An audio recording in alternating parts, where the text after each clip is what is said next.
I'm not really so much expert in Kendo, but I learned so many other martial arts, Japanese martial arts, and then finally figure out the secrets of the martial arts.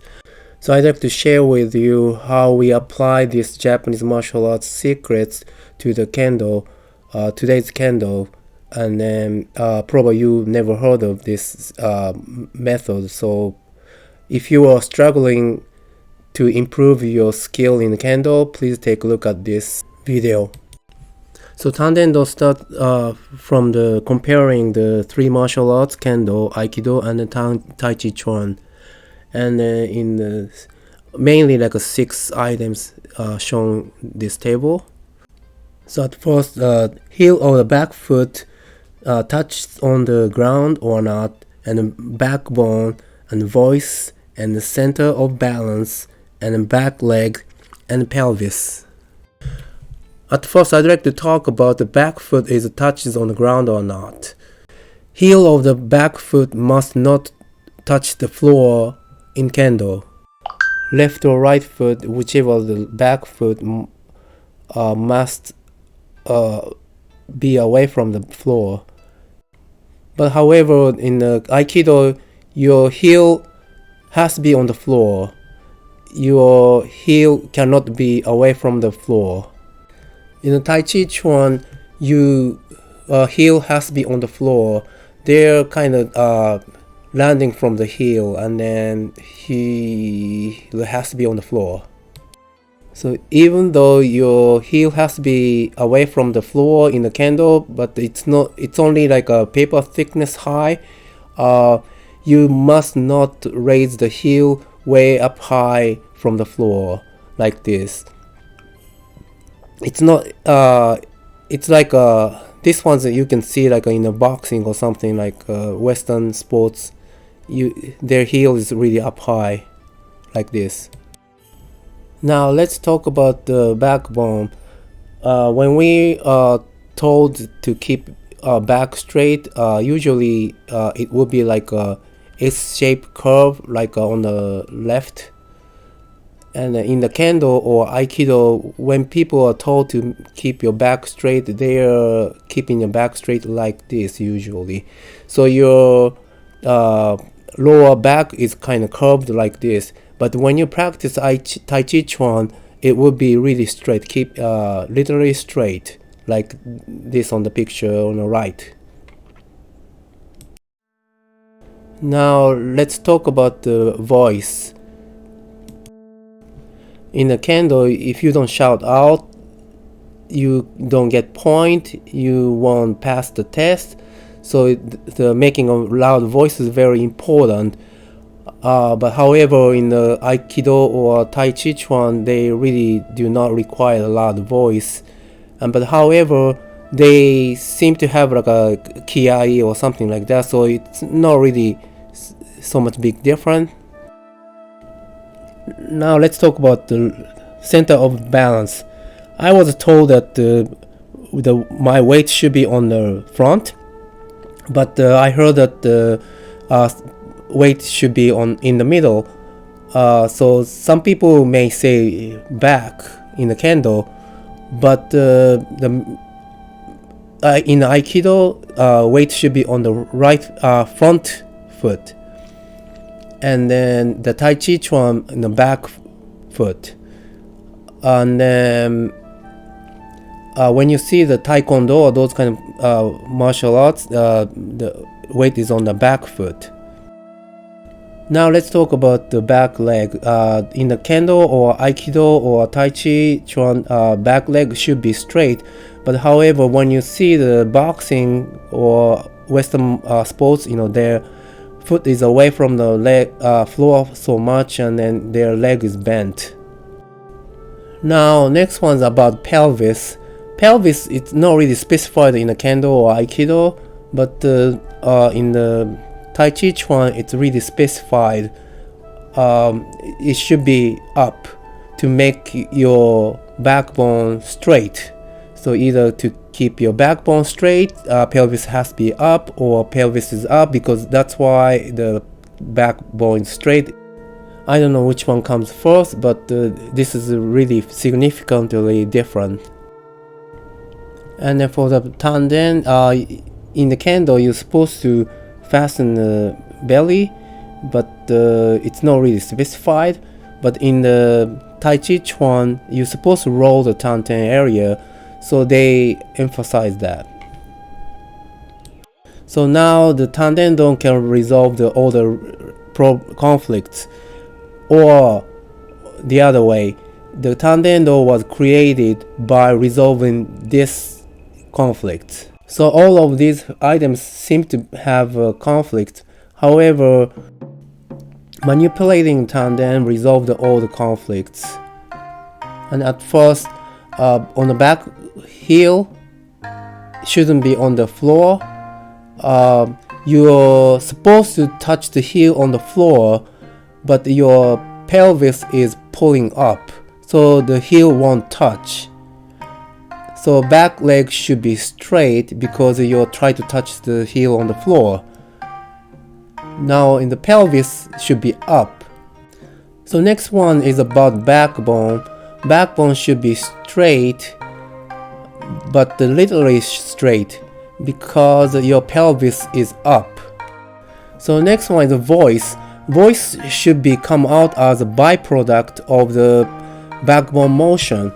When you breathe out by using the backbone, the air in the lungs should be squeezed out. That's why you gotta make a voice. So next one is a center of balance. Center of the balance should be front. So if your weight is at front, you cannot go forward usually. But if you turn your pelvis up, actually you can go forward. And then when you see the actual weight, the weight is in the middle as I measure it. Now let's talk about more detail how we're going forward. So when you're in a ready position, you turn your pelvis up, and then you try to have your heel touched on the floor, and then keep your back straight, and then the back is literally straight because your pelvis is up. And then voice, when you say yeah, this is how it happened. When you say yeah, so turn your pelvis up, and then that's when you breathe in. When you breathe out, make a wave back like that, and then that one squeeze out the air from the lungs, so that would be yeah. So yeah, and then crank up, turn your pelvis up again to breathe by breathing in. So that's the ready position. Now a center of the balance. Try to keep your weight at front, but when you turn your pelvis up, actually you can go forward automatically. And last, keep your back leg straight so that your heel would be touched on the floor. This one seems to be sounds bad, but actually your pelvis would pull up your back leg, so it would be okay. So as you see, try to keep your back leg straight, and then so that your heel will be on the floor, but actually your pelvis is pulling up.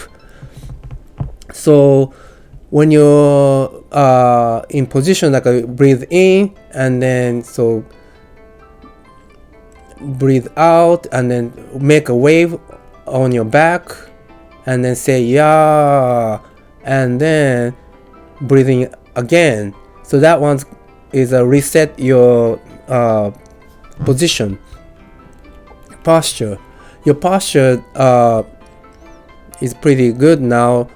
Then you can go forward. As you go forward like that, your pelvis will be straight. When you're going forward, your heel will be up. You don't need to worry about keeping your heel down. But you try to keep your heel down as you go forward, So you're not really pushing yourself up, you're actually going down. So you are going forward by gravity. So it would like reduce your stress on your Achilles tendon. Now when you're going forward, your weight is on the front. Usually you cannot go forward if your weight is on the front, but if you turn your pelvis up, you can go forward automatically. Actually, your weight is at front already, so as long as you remove your front foot, you would go forward. If your weight is in the middle, you won't go forward, or if your weight is on the back, you won't go forward either. But if your weight is at the front, as long as if you just remove your front foot, you can go forward automatically.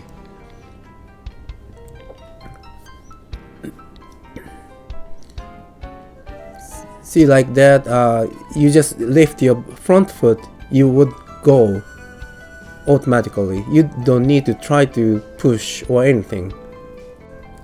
Now let's talk about benefit of the Tandendo method. So this one method solution would resolve all the symptoms you have in the Kendo. There's so many things are pointed out and you have to fix one by one, but once you learn this technique, it will resolve all the problem you have. So as you see, the pelvis would pull up your heel, so heel never touched on the floor, and then the straight leg would resolve the jumping up foot. When you're going forward, your back leg may go up. That would resolve this issue. And then now the exhale by backbone, that would resolve your voice. Voice is basically just a byproduct from making the backbone motion. So the voice you were making were actually the necessary. The voice, it's only merely like a result from the backbone motion. Now the front weighted would resolve the automatic going forward. If you just put your weight at front, you can go forward without kicking. Next one is pulling back foot after hitting. That one actually our default pelvis motion would pull your back foot really quickly, so that would resolve this issue too. And the next one is a single source of the quake, which is your tandem is a quake, and then quake actually coming from the one source. So as you hit, and then when you stomp and then making voice, everything would happen simultaneously, since it's a same source of the quake. So all the pulse coming from one point, it should match completely. And then it would work for the hitting too. And then for this hitting, upper body motion will be continued to the next video. And the next one is reducing the Achilles tendon stress. Since we're not really kicking or jumping, actually we try to stretch the Achilles tendon, so it will be reduced the stress on the Achilles tendon. Next one is reduce the backache. So the default ready position, the so-called the literally straight, and then as you're going forward, it will be so-called a S-shaped back straight. So the before, if you had like a S-shaped back straight position, then you would bend further more as you're going forward. But since our back straight is literally straight, as you're going forward, it will come back to the regular straight, so it would reduce the back pain. The next one is a loud voice. Some people say like, why do we need to shout out? So that's what I heard. Actually, that's what people really complain about it sometimes. But this is just merely a judging tool to find out backbone motion. I think that's how the figured out, to judgment tools to find out the backbone motion. Next one, we are told to hit with the hip, but this is the solution maybe. So that's it. Thank you. Thank you for watching this video.